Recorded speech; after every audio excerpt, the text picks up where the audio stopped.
அன்பு நண்பர்களே, இன்னைக்கு அன்னிய சமையலில் பார்க்க போகிறது ஒரு சூப்பரான ரெசிபி. காய்கறி முட்டை சாதம் எப்படி செய்யறதுன்னு பார்க்கலாமா?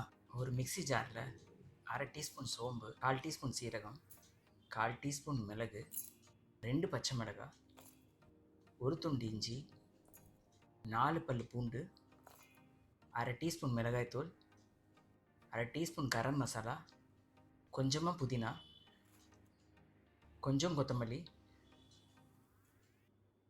தேவையான அளவு தண்ணி ஊற்றி நைஸாக அரைச்சிக்கலாம்.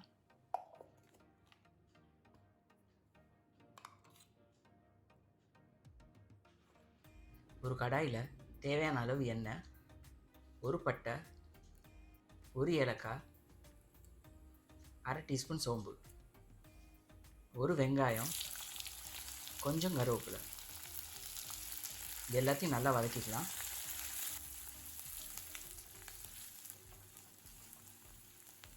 இப்போ அரைச்ச மசாலாவை சேர்த்துக்கலாம்.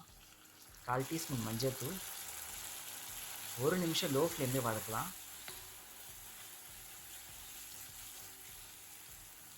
அரை கேப்சிகம், ஒரு கேரட், ஒரு தக்காளி,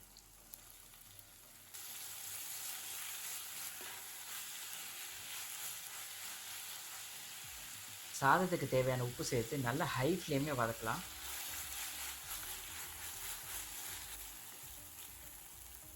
கொஞ்சமாக எண்ணெய், இப்போ அடித்து வச்ச 2 முட்டையை சேர்த்துக்கலாம்.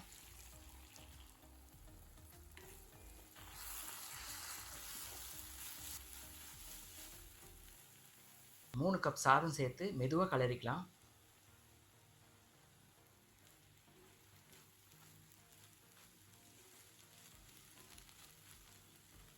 ஒரு டேபிள் ஸ்பூன் நெய், கொஞ்சமாக கொத்தமல்லி இலை.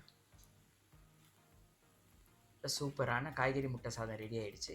வீடியோ பிடிச்சிருந்தா லைக் பண்ணுங்கள். இது வரைக்கும் அன்னிய சமையல் சேனல் சப்ஸ்கிரைப் பண்ணாமல் பார்க்குறீங்கன்னா சப்ஸ்கிரைப் பண்ணுங்கள். நன்றி.